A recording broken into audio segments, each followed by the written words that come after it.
karon guys, na may tay raspahan kay nagkuan man naggawas mag-condense sa iyang bilahan. Bilahan. Atong gamit is kaning kuan. Uterex duhaon na to para sure ball gyud. Uterex dayon betadine og kaning sabaw. Ang kaning nga sabaw kuan siya sa kuan nilatang bayabas para hinlo gyud ba naunsa di ka. Una to nandukdukon. Naunsa di ka nauso naunsa di ka.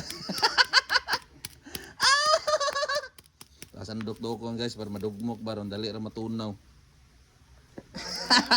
Ara managdugmo guys powder na tirada baron dali ra matunaw. Ato isulod ani. Nani ora pagraspa ha basig moingon na pud mo sir saon gani.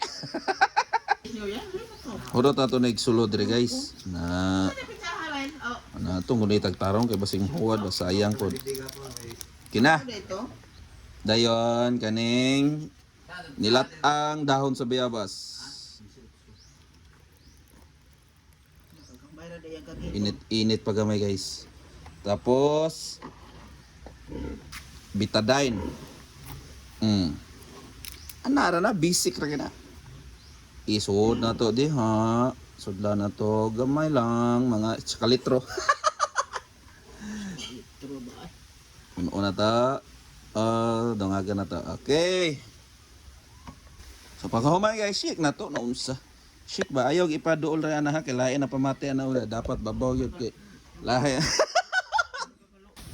Kung kakita mo na niya guys, ako na guys ako na. Murag condense ang nag-agas ako na mga atong hinluan ron. Wag mo. Siyempre ato panahugasan kay para hinlo pod bakit bati pinang ditso na to sa may hugas. So guys, nasulod na guys ha. So to na ni ko na itong secret weapon dire kay para sure ball. Na mura ra gyud puntag mag-iyaya ni ha. So katong mga nangutana, tan-awan na lang ninyo ang whole full video kay para makita gyud yung giunsa. Basing mayon po mo, sir. Palit po no, iparaspa niya yung anay po. So siyempre nagyapon ha, ayaw paspasi o pislit. Mild lang para ang tambal, musulod tanan. No? Nana ra kasayon magraspa guys. So maura itong mga tambal at imanil lagi ito ha.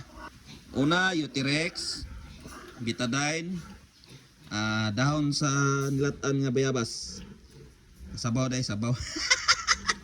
Saka talaga isinaot nga nakatabang in tawan. Tanawa lang po ng full video pag tinapula na unsa day ka.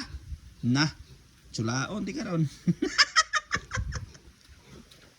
So pagkahuman na tong kuan ani ato day injekan og kuan antibiotic ang anay para ma-cleansing gyud, ma-cleaning gyud. Okay? Bye-bye.